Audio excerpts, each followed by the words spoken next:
Hi guys, ഒരു potato egg rice ആട്ടോ തയ്യാറാക്കാൻ പോണത്. അപ്പോൾ കറിയൊന്നും ഇല്ലാത്തപ്പോൾ ചോറ് കഴിക്കാൻ വേണ്ടിയിട്ടുള്ള ഒരു സിമ്പിൾ റെസിപ്പി. അതെങ്ങനെ തയ്യാറാക്കണമെന്ന് നോക്കാം കേട്ടോ. അപ്പോൾ അതിനായിട്ട് വെളിച്ചെണ്ണ ഒഴിക്കുക. ചൂടായി വന്നതിന് ശേഷം സവാള ചേർത്ത് കൊടുക്കുക. എന്നിട്ട് സവാള നല്ലപോലെ ഒന്ന് വഴറ്റിയെടുക്കുക കേട്ടോ. അതുപോലെ തന്നെ കുട്ടികൾ സ്കൂളിൽ പോകുമ്പോൾ ലഞ്ച് ബോക്സിൽ വെക്കാൻ പറ്റിയ ഒരു റെസിപ്പിയും കൂടി. കുട്ടികൾ എന്നും ചോറൊക്കെ അല്ലേ കൊണ്ടുപോകാറ്. അപ്പോൾ ഇടയ്ക്കൊരു വെറൈറ്റി ഒക്കെ ആകുമ്പോൾ അവർക്ക് ഇഷ്ടത്തോടു കൂടി അവർ കഴിക്കുമല്ലോ.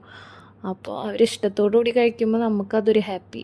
പാത്രം കാലിയായി കാണുമ്പോൾ സവാളയിൽ കുറച്ച് ഉപ്പ് ചേർത്ത് വഴറ്റാണെങ്കിൽ നമുക്ക് വേഗം വഴറ്റി കിട്ടും കേട്ടോ. അപ്പോൾ സവാള ഒന്ന് വഴണ്ടി വന്നതിന് ശേഷം നമുക്ക് ഇഞ്ചി അതുപോലെ തന്നെ വെളുത്തുള്ളി നന്നായി ചെറിയതാക്കി അരിഞ്ഞത് അല്ലെങ്കിൽ ചതച്ചതായാലും മതി കേട്ടോ. അതുപോലെ തന്നെ പച്ചമുളക് എന്നിവ ചേർത്ത് കൊടുക്കുക കേട്ടോ. പച്ചമുളക് നല്ല പോലെ വഴറ്റിയെടുക്കുക കേട്ടോ. നന്നായി ഒന്ന് വഴണ്ടി കിട്ടണം. ഞാൻ സവാള ചേർത്തതിന് ഉപ്പ് ചേർക്കാമെന്ന് മറന്നു പോയിട്ടുണ്ട് കേട്ടോ. അപ്പം ഞാൻ ദേ ഇപ്പോൾ കുറച്ച് ഉപ്പ് ചേർത്ത് കൊടുത്തിട്ടുണ്ട്. എന്നിട്ട് എല്ലാം കൂടെ നല്ലപോലെ ഒന്ന് മിക്സ് ചെയ്തെടുത്തിട്ടുണ്ട് കേട്ടോ. നല്ലപോലെ വഴണ്ടി വന്നതിന് ശേഷം നമുക്ക് പൊടികളൊക്കെ ഒന്ന് ചേർത്ത് കൊടുക്കാം കേട്ടോ. അപ്പോൾ അതിനായിട്ട് മുളക് പൊടി അതുപോലെ തന്നെ മഞ്ഞൾപ്പൊടി, കാശ്മീരി ചില്ലി അതുപോലെ തന്നെ മല്ലിപ്പൊടി എന്നിവ എല്ലാം കൂടെ ചേർത്തിട്ട് അതിൻ്റെ പച്ചമണം പോണ വരുമെന്ന് നമുക്ക് ചില ദിവസങ്ങളിൽ ചോറിനൊക്കെ കറി ഉണ്ടാക്കുക ഒരു മടിയാല്. കാരണം ആ കറി പിന്നെ അതുപോലെ തന്നെ ഉപ്പേരി അങ്ങനെയൊക്കെ നമ്മൾ ഉണ്ടാക്കണമല്ലോ. ഇതാകുമ്പോൾ നമുക്ക് കറികളൊന്നും വേണ്ട, നേരെ ഈ മസാലകളൊക്കെ സെറ്റാക്കണ് അതിലേക്ക് നമ്മൾ ചോറിട്ട് കൊടുക്കണം. അപ്പോൾ കറികളുടെ പരിപാടിയൊന്നുമില്ലല്ലോ. പിന്നെ സലാഡും പപ്പടവും കൂടി ഇതിൻ്റെ ഒപ്പം ഉണ്ടെങ്കിൽ അടിപൊളിയാണ്. അപ്പോൾ പൊടികളുടെ പച്ചമണമൊക്കെ പോയിട്ടുണ്ട്. അപ്പോൾ അതിന് ശേഷം നമുക്ക് തക്കാളി ചേർത്ത് കൊടുക്കാം കേട്ടോ. എന്നിട്ട് എല്ലാം കൂടെ നല്ലപോലെ ഒന്ന് ഇളക്കി മിക്സ് ചെയ്ത്. അപ്പോൾ എല്ലാം നല്ലപോലെ മിക്സ് ചെയ്തെടുത്തതിന് ശേഷം തക്കാളി നല്ലപോലെ ഉടഞ്ഞ് നല്ലപോലെ വഴണ്ടി വരണം കേട്ടോ. എന്നിട്ട് നന്നായി വഴറ്റിയെടുത്തതിന് ശേഷം നമുക്ക് അതിലേക്ക് പൊട്ടറ്റോ ചേർത്ത് കൊടുക്കാം കേട്ടോ. പൊട്ടറ്റോ ചേർത്ത് കൊടുത്തിട്ട് എല്ലാം കൂടെ നല്ലപോലെ ഒന്ന് മിക്സ് ചെയ്തെടുക്കാം കേട്ടോ. അതുപോലെ പൊട്ടറ്റോ കട്ട് ചെയ്യുമ്പോൾ ശ്രദ്ധിക്കണം കേട്ടോ, വലിയ പീസായി കട്ട് ചെയ്യരുത്. ഇതുപോലെ ചെറിയ ഉപ്പേരിക്കൊക്കെ നമ്മൾ പൊട്ടറ്റോ ഉപ്പേരി അതുപോലെ തന്നെ മെഴുക്ക് പുരട്ടിക്കൊക്കെ ഉണ്ടാക്കുന്ന രീതിയിൽ കട്ട് ചെയ്തെടുക്കണം കേട്ടോ. എന്നാലേ നമുക്ക് പെട്ടെന്ന് വെന്ത് കിട്ടുള്ളൂ. ഒരു 10-15 മിനിറ്റ് കൊണ്ട് വെന്ത് കിട്ടുള്ളൂ കേട്ടോ. അപ്പോൾ എല്ലാം കൂടെ നല്ലപോലെ ഒന്ന് ഇളക്കി യോജിപ്പിച്ചതിന് ശേഷം കുറച്ച് വെള്ളം ചേർത്ത് കൊടുത്തിട്ടുണ്ടായിരുന്നു കേട്ടോ ഞാൻ. എന്നിട്ടൊന്ന് വേവാൻ വേണ്ടി അപ്പോൾ ഒരു 10 മിനിറ്റ് ഒക്കെ ആവാറായപ്പോൾ ഞാൻ തുറന്നു നോക്കിയപ്പോൾ പൊട്ടറ്റോ വെന്തുണ്ടായിരുന്നില്ല കേട്ടോ. അപ്പോൾ കുറച്ചും കൂടി വെള്ളം ആഡ് ചെയ്തിട്ട് ഒന്നും കൂടി ഒന്ന് മൂടി വെച്ചിട്ടുണ്ട് കേട്ടോ വേവാൻ വേണ്ടി. അപ്പോൾ പിന്നെ ഒരു 5 മിനിറ്റ് കഴിഞ്ഞ് നോക്കിയപ്പോൾ പൊട്ടറ്റോ നല്ല രീതിക്ക് നമുക്ക് വെന്ത് കിട്ടിയിട്ടുണ്ടായിരുന്നു കേട്ടോ. അപ്പോൾ ഒരു മാക്സിമം നിങ്ങളൊരു 15 മിനിറ്റ് വെച്ചിട്ട് പൊട്ടറ്റോ ഒന്ന് വേവിച്ചെടുക്കുക. അപ്പോൾ പൊട്ടറ്റോ ഒക്കെ വെന്ത് വന്നതിന് ശേഷം നെക്സ്റ്റ് സ്റ്റെപ്പ് എന്ന് വെച്ചാൽ ഈ പൊട്ടറ്റോ മസാല എല്ലാം കൂടി ഉള്ളത് ഒരു സൈഡിലേക്ക് നീക്കി വെക്കാം കേട്ടോ. അതിന് നമുക്ക് അടുത്ത സ്റ്റെപ്പ് എഗ്ഗ് ചേർത്ത് കൊടുക്കണം. അപ്പോൾ ഈ മസാലകളൊക്കെ ഒരു സൈഡിലേക്ക് ആക്കിയിട്ട് അപ്പുറത്തെ സൈഡിൽ എഗ്ഗ് പൊട്ടിച്ച് വെച്ച് കൊടുക്കുക കേട്ടോ. എഗ്ഗ് ഞാനിവിടെ 2 എടുത്തിരിക്കണം. നിങ്ങൾക്ക് എങ്ങനെയാണ് എഗ്ഗിൻ്റെ ടേസ്റ്റ് ഇഷ്ടമാണെങ്കിൽ ഒരു 2-3 എന്താ 3-4 എണ്ണമൊക്കെ എടുക്കാം കേട്ടോ.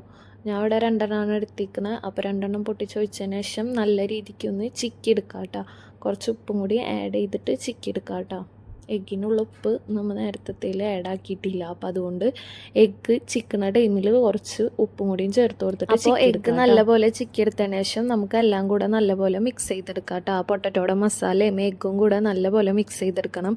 കാരണം എഗ്ഗിലും മസാല ഒക്കെ പിടിക്കണമല്ലോ. അപ്പോൾ നല്ല രീതിക്ക് മിക്സ് ചെയ്ത് എല്ലാം കൂടി മിക്സ് ചെയ്ത ടൈമിൽ എനിക്ക് കുറച്ച് ഓയിലിൻ്റെ കുറവ് തോന്നി. അപ്പോൾ ഞാൻ കുറച്ച് ഓയിലും കൂടിയും ചേർത്ത് കൊടുത്തിട്ടുണ്ട്.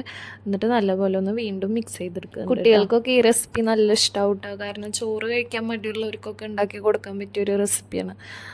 പൊതുവെ പിള്ളേർക്കൊക്കെ ചോറിനോട് ഒരു മടുപ്പാണല്ലോ.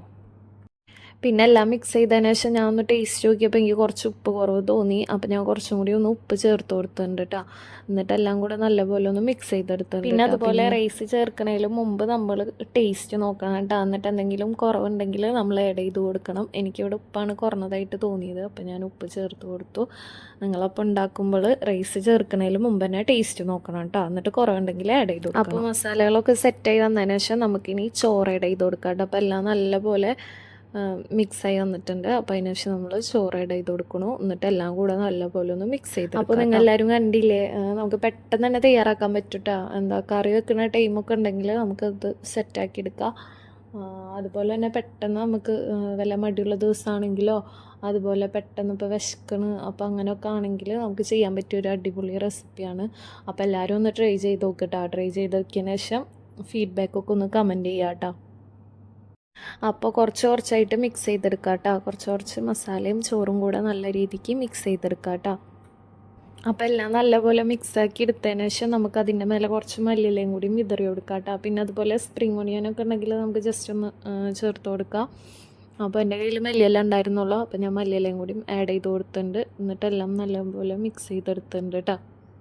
ശരിക്കും ഇതിൻ്റെ ഒപ്പം വേറെ ഒന്നും വേണ്ട, നമുക്ക് ഇത് മാത്രമായിട്ട് കഴിക്കാം. പിന്നെ നമുക്ക് വേറെ എന്തെങ്കിലുമൊക്കെ വേണമെങ്കിൽ സലാഡും പപ്പടവും കൂടി ഉണ്ടെങ്കിൽ ഒന്നും കൂടി അടിപൊളിയാണ്.